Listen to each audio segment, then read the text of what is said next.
Bonjour à tous, bon sabbat. Aujourd'hui, je voudrais parler d'être né en Jésus, une nouvelle naissance en Jésus. Le texte clé se trouve dans 2 Corinthiens 5 au verset 17. Il est dit, si quelqu'un est en Christ, il est une nouvelle créature. Les choses anciennes sont passées, voici toutes choses sont devenues nouvelles. Tout est nouveau, tout est beau en Jésus-Christ, tout est neuf. Vous savez, un des meilleurs arguments de vente lorsqu'un produit est commercialisé dans un magasin, quel est le meilleur argument de vente? Si vous deviez définir avec un seul mot quelque chose que vous voudriez vendre, quel mot vous utiliseriez pour faire de la publicité pour votre produit? Le meilleur, c'est 2 mots.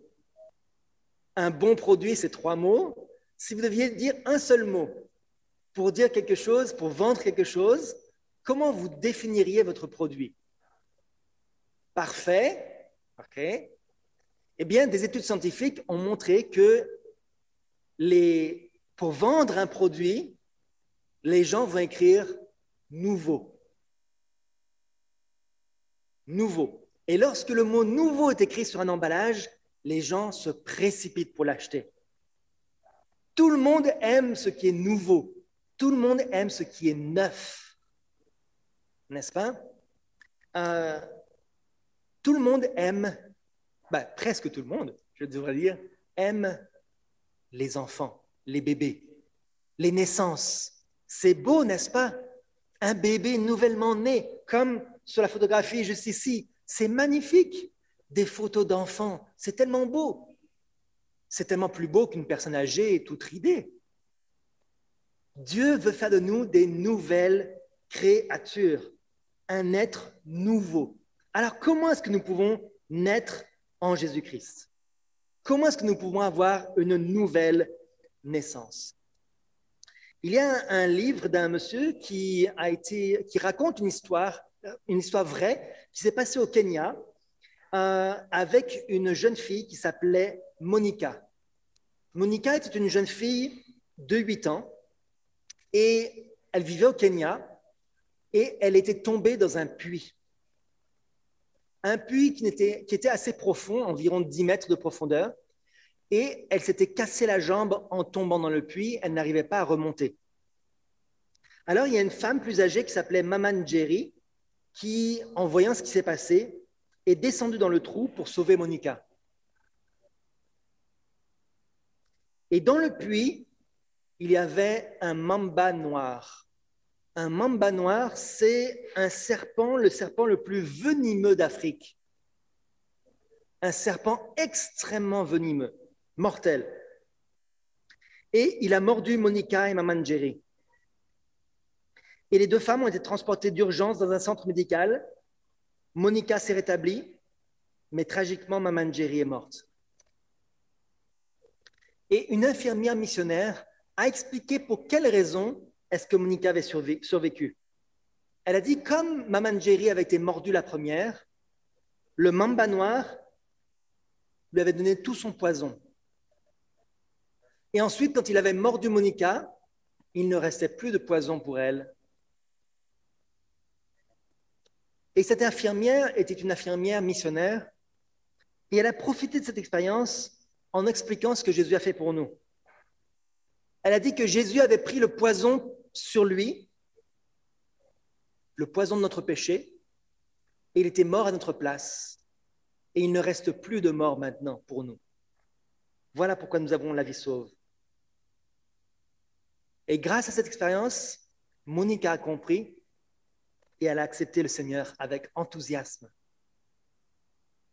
Voilà comment Jésus vient prendre notre place. On est tombé dans un puits et il n'y en a aucune solution pour s'en sortir. On n'a pas seulement la jambe cassée, on est tout cassé, tout brisé. Rien de bien n'est en nous. Tout est cassé, tout ce qu'on essaie de faire avec notre propre justice, tout ce qu'on essaie de faire, c'est tout cassé. Si on essaie de dire une parole gentille à quelqu'un, les mots ne sortent pas correctement et on s'exprime mal. Même si on prie pour quelqu'un, nos prières elles sont tellement mauvaises que Dieu a besoin de les purifier avec de l'encens. Tout ce que l'on fait n'est que briser. Voilà pourquoi nous avons besoin de Jésus-Christ. Voilà pourquoi nous avons besoin d'une nouvelle naissance pour ne pas mourir à cause du poison du péché. Voilà pourquoi la mort de Jésus est si importante pour nous. Dans Romains 6, au verset 4 et 6, il est dit « Nous avons donc été ensevelis avec lui par le baptême en sa mort, afin que, comme Christ est ressuscité des morts par la gloire du Père, de même nous aussi, nous marchions en nouveauté de vie. En effet, si nous sommes devenus une même plante avec lui par la conformité à sa mort, nous le serons aussi par la conformité à sa résurrection, sachant que notre vieil homme a été crucifié avec lui, afin que le corps du péché fût détruit, pour que nous ne soyons plus esclaves du péché. » Comment est-ce que nous sommes sauvés? Nous sommes sauvés, comme le dit le verset, par la mort de Christ, par la crucifixion de Christ, parce que Christ a pris la pénalité du péché, a pris le poison sur lui. Et c'est pour ça qu'on a la vie sauve. Mais pourtant, dans ce verset, il est dit que nous aussi, nous devons mourir. Ce matin, avec les enfants, j'ai parlé de ce que c'était que être greffé sur Jésus-Christ. D'accord? On coupe une branche et on la greffe sur un tronc qui est puissant, qui est fort, qui peut nous soutenir. Nous aussi, nous devons être coupés. Être coupés de nos vieilles habitudes de péché. Être coupés de notre vieil homme qui nous emmène dans le péché, qui nous fait rester dans le péché. Il est dit, notre vieil homme a été crucifié avec lui. Comment est-ce que nous sommes crucifiés? Ce n'est pas suffisant, frères et sœurs, d'accepter le sacrifice de Jésus pour nous. Bien sûr, ça nous apporte la vie éternelle. Mais ce n'est pas suffisant. Il faut être coupé. Il faut mourir.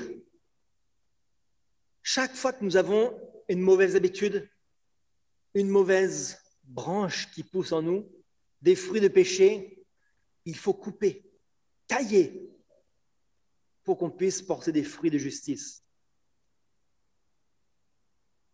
De même, nous aussi, nous marchons en nouveauté de vie par le baptême. Lorsque nous avons pris l'alliance avec Dieu par le baptême, nous avons promis de servir le Seigneur au mieux de nos capacités. Mais ce n'est pas suffisant. Non seulement nous avons promis de servir le Seigneur, mais nous avons promis au Seigneur que si je découvre quelque chose dans ma vie qui ne va pas, je promets à Dieu de le couper. Cette semaine, ça fait déjà 1 mois que j'ai planté chez moi des tomates pour la famille. Et les tomates poussent assez lentement au début, surtout avec le mois de juin pluvieux qu'on avait eu. Les tomates poussent lentement. Mais chaque semaine, au moins 1 fois par semaine, je vais dans le jardin et je coupe les gourmands. C'est une partie de la plante qui ne sert à rien, qui ne va pas produire de fruits, qui prend de l'énergie à la plante sans rien produire. Frères et sœurs, comment naître de nouveau? Bien sûr, nous sommes nés de nouveau le jour où nous avons pris le baptême, pour ceux qui l'ont pris. Mais ce n'est pas suffisant. L'apôtre Paul dit « Je meurs chaque jour ». Chaque jour, je dois couper ce qui est encore vivant et qui ne sert à rien chez moi. Et lorsque nous allons faire ce processus-là, alors il est dit, dans Colossiens 3, verset 1, il est dit « Si donc vous êtes ressuscité avec Christ, cherchez les choses d'en haut où Christ est assis à la droite de Dieu. » Une fois qu'on a coupé les mauvaises choses en nous, on vient greffer sur Jésus. On va être nourri des choses de Dieu. Chaque jour de la semaine, dans notre vie quotidienne, on va penser à Dieu automatiquement. On va chanter, on va prier, on va dire qu'est-ce que Dieu ferait à ma place. On va être nourri de la sève qui vient du cep, qui est Jésus-Christ. Cherchez les choses d'en haut. Notre attitude va changer, nos réflexes vont changer. Et la résurrection, elle nous transforme. Dans Ézéchiel 36, verset 26, il est dit « Je vous donnerai un cœur nouveau et je mettrai en vous un esprit nouveau. J'ôterai de votre corps le cœur de pierre et je vous donnerai un cœur de chair. » Si je reprends l'exemple du greffon, une branche qui est greffée sur une autre, on doit couper la branche. Elle saigne, n'est-ce pas? Elle a mal. J'expliquais tout à l'heure aussi que lorsque un arbre est blessé, l'arbre souffre réellement. Est-ce que vous saviez ça? Les scientifiques ont remarqué que non seulement la sève coule, mais que lorsque les arbres sont blessés, ils émettent des phéromones, des sortes d'odeurs chimiques, des molécules chimiques qui vont être captées par les arbres environnants et qui vont les faire réagir. Les arbres aux alentours vont légèrement se pencher en direction de l'arbre qui souffre. Okay? Les arbres communiquent à leur niveau. D'accord? Donc, lorsqu'on coupe un arbre, ça le fait souffrir. On coupe une branche, c'est difficile à supporter. Il souffre. Mais ensuite, on le greffe sur le cep. On le greffe sur le greffon, sur Jésus. Et à ce moment-là, il va prospérer. Là où il y avait la blessure, tout autour de la blessure va se former une protection qui va développer une force encore supérieure. Là où il y avait de la faiblesse, se trouve maintenant de la force. Pour ceux qui ont des arbres fruitiers chez eux, des cerisiers, des pommiers, vous savez probablement qu'un cerisier ou un pommier, par exemple, doit obligatoirement être greffé. Si on plante une graine, un pépin de pomme et on pousse un arbre, il va faire des pommes minuscules, toutes petites. Elles seront acides, elles seront petites, elles ne seront pas prospères. Pour que l'arbre puisse porter de bons fruits, il faut couper une branche d'un arbre qui porte de bons fruits, gros et sucrés, et le greffer sur le tronc de l'arbre qui vient d'être planté. Voilà comment l'arbre va se développer. Et à partir de ce moment-là, il va porter des bons fruits. Nourri par les racines puissantes du jeune arbre, mais qui portera des fruits de la branche qui vient d'être rapportée dessus. C'est seulement comme ça, avec notre relation avec Jésus-Christ, que nous pouvons grandir, que nous pouvons grossir correctement et porter de bons fruits. Un cœur nouveau, un esprit nouveau. Le cœur, c'est l'aspect physique, la branche qui est greffée, et l'esprit, c'est tout ce qui passe à l'intérieur, tout ce qui nous nourrit. C'est la sève de l'arbre. Rappelez-vous le changement qui a eu lieu chez les disciples. Les disciples avaient été convertis en voyant Jésus, en voyant sa mort, en comprenant sa résurrection, en assistant à la pluie de l'arrière-saison, ils avaient été convertis. Mais regardez ce qui s'est passé. Dans Luc 24, versets 50 à 52, il est dit « Il les conduisit jusque vers Béthanie, et ayant levé les mains, il les bénit. Pendant qu'il les bénissait, il se sépara d'eux et fut enlevé au ciel.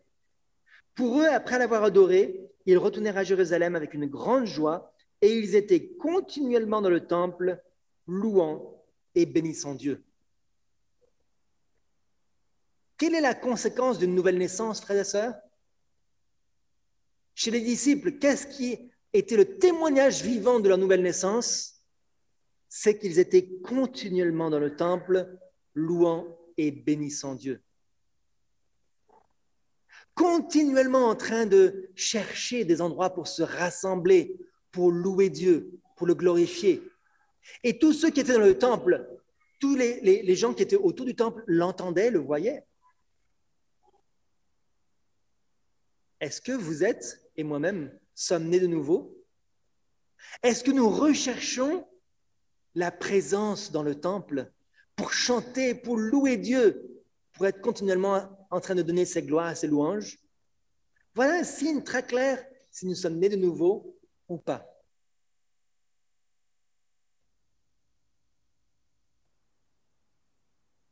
Alors, dans la parole de Dieu, frères et sœurs, si nous ne sommes pas nés de nouveau, encore, Dieu a donné des instructions. Lorsque les bébés naissaient, à l'époque de l'Ancien Testament, Dieu avait donné des instructions pour les enfants. Dans Genèse 17, il avait parlé à Abraham, il avait dit, c'est ici mon alliance que vous garderez entre moi et vous et ta postérité après toi. Tout mâle parmi vous sera circoncis.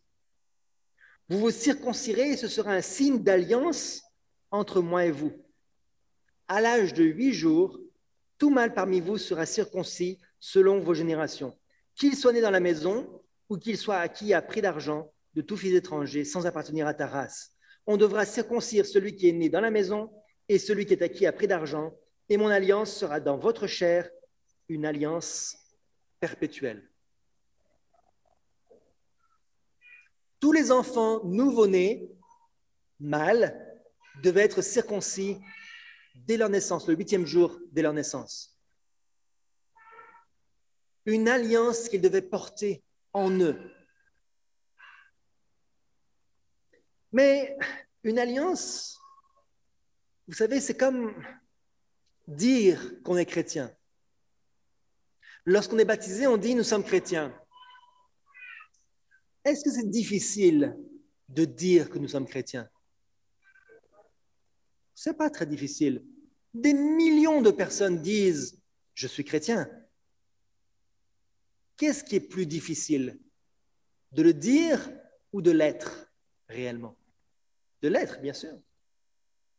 Alors voilà la conséquence de cela.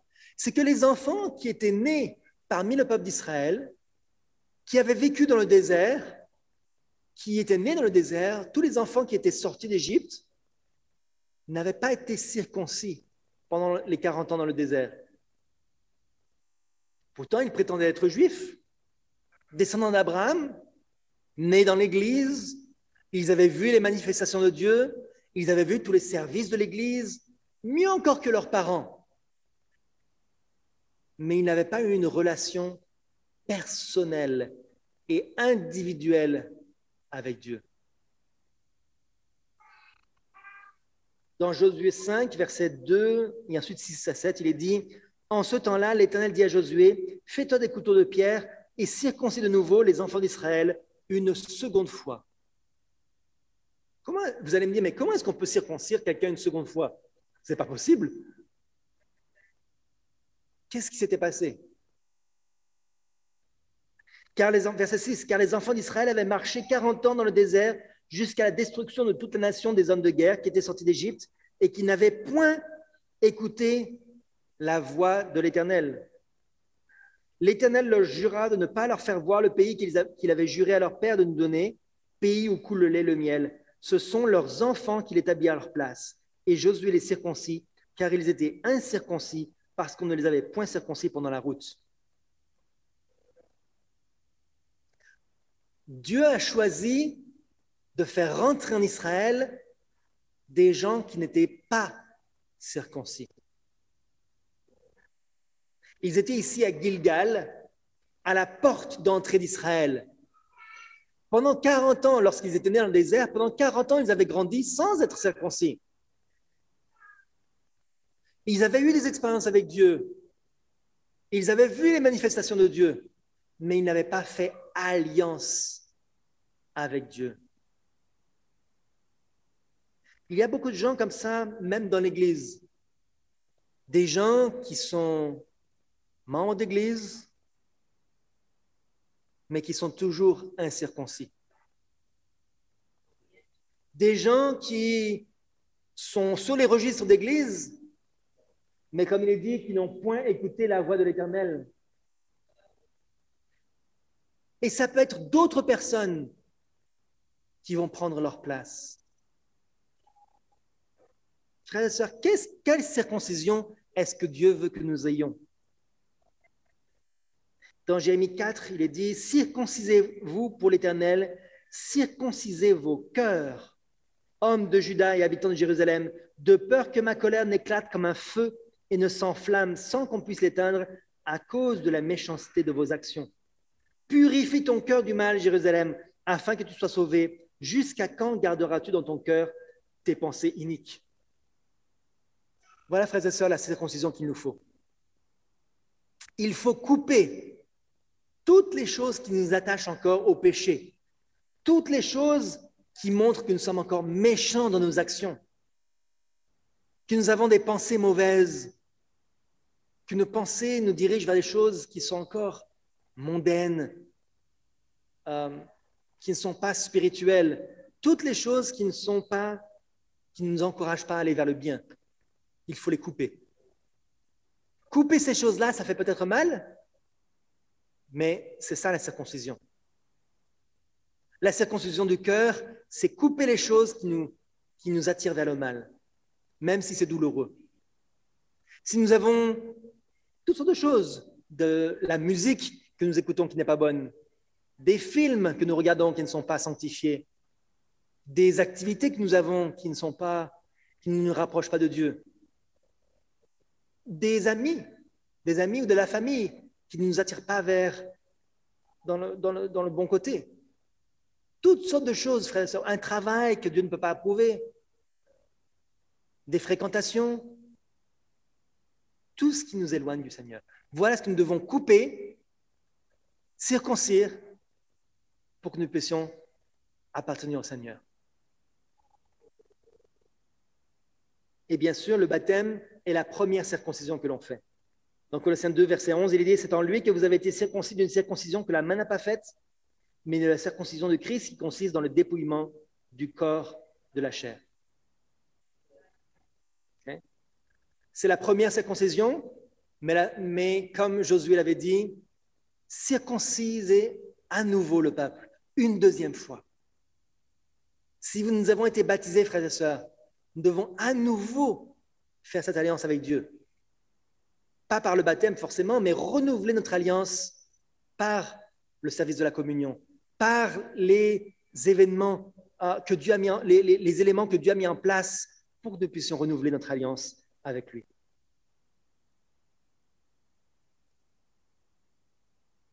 Alors dans Romains 2, versets 28 à 29, il est dit « Le juif, ce n'est pas celui qui en allait dehors, et la circoncision, ce n'est pas celle qui est visible dans la chair, mais le juif, c'est celui qui l'est intérieurement. Et la circoncision, c'est celle du cœur, selon l'esprit et non selon la lettre. La louange de ce juif ne vient pas des hommes, mais de Dieu. » Donc, notre circoncision n'est pas forcément apparente. Les gens ne vont pas pouvoir juger si nous sommes chrétiens ou pas. Personne ne devrait nous juger. C'est dans le cœur. Et c'est pour Dieu que nous agissons, pas pour que les hommes nous applaudissent. Ce n'est pas pour que les hommes nous applaudissent que nous sommes chrétiens. Romains 6, au verset 12, nous dit « Que le péché ne règne donc point dans votre corps mortel et n'obéissez pas à ses convoitises. » Frères et sœurs, ne restons pas dans l'ancien monde tout en étant encore des chrétiens, en prétendant être des chrétiens. Ne laissez pas régner le péché dans vos corps. Dès que vous voyez un symbole du péché, coupez-le, séparez-vous, mettez un terme, bloquez cette personne-là, jusqu'à ce que vous puissiez la toucher par le Saint-Esprit, mais ne la laissez pas influencer votre vie. Alors, je voudrais qu'on se rappelle de ce qui s'est passé lorsque nos pionniers adventistes attendaient la venue du Seigneur. Ils se préparaient pour le retour de Jésus. Frères, nous sommes adventistes, n'est-ce pas? Adventiste veut dire celui ou celle qui attend le retour de Jésus. Quelle était l'attitude de nos frères et sœurs lorsqu'ils attendaient le retour de Jésus, juste avant le 22 octobre 1844? Quelle était l'attitude et le comportement de nos frères et sœurs? Pendant les quelques semaines qui précédèrent cette date, ils laissèrent en grande partie de côté les affaires de ce monde. Ces croyants sincères examinaient soigneusement chaque pensée et chaque émotion de leur cœur, comme s'ils avaient été sur leur lit de mort et sur le point de fermer leurs yeux dans quelques heures sur les scènes de ce monde. Personne ne confectionna de robe d'ascension, comme les gens pensaient et les gens se moquaient d'eux. Mais tous éprouvaient le besoin d'une conviction intérieure qu'ils étaient prêts à rencontrer leur Sauveur. Leur robe blanche était la pureté de leur âme, le caractère purifié du péché par le sang expiatoire du Christ. Si seulement on trouvait encore chez ceux qui professent être le peuple de Dieu le même désir d'introspection, la même foi fervente et déterminée.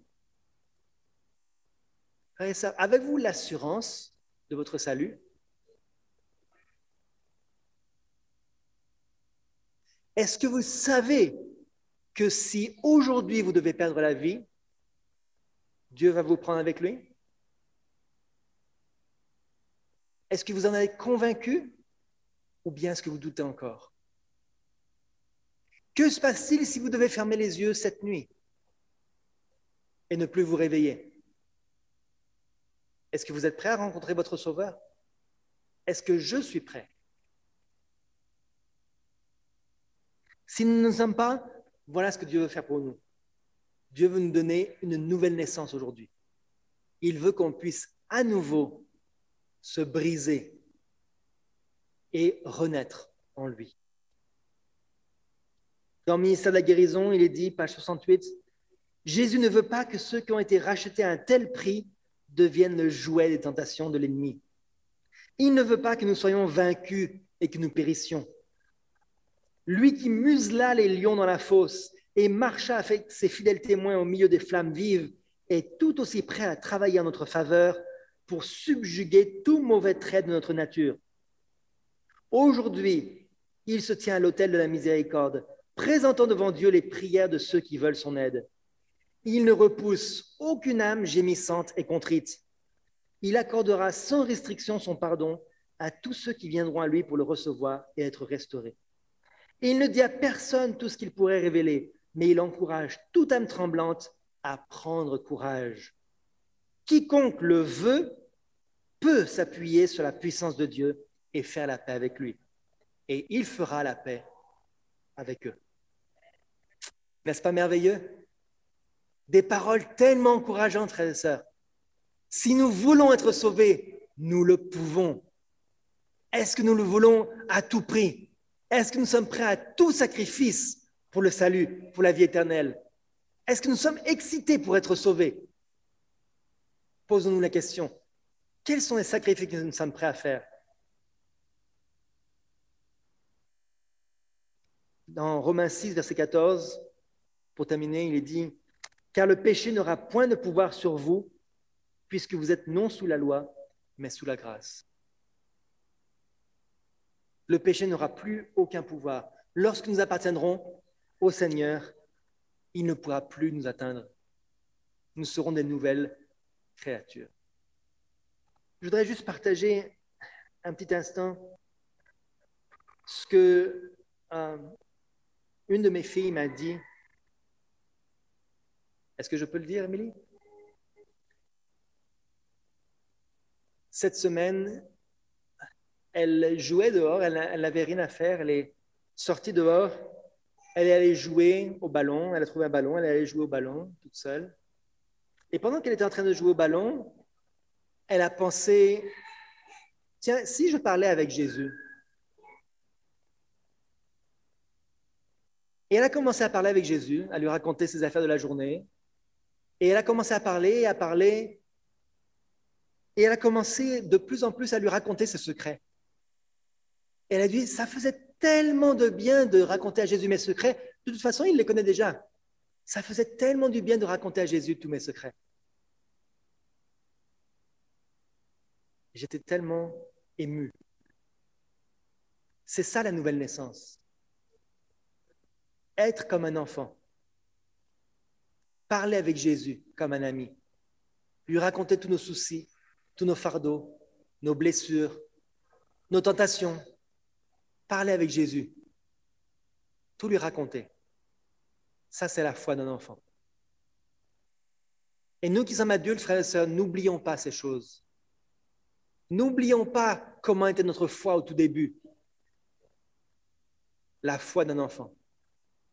Voilà comment Jésus veut nous rendre nés de nouveau. Que Dieu vous bénisse, qu'il vous donne cette nouvelle relation avec lui, cette nouvelle force pour venir à lui, tout déposer à ses pieds et être sauvé. C'est mon vœu, ma prière. Amen.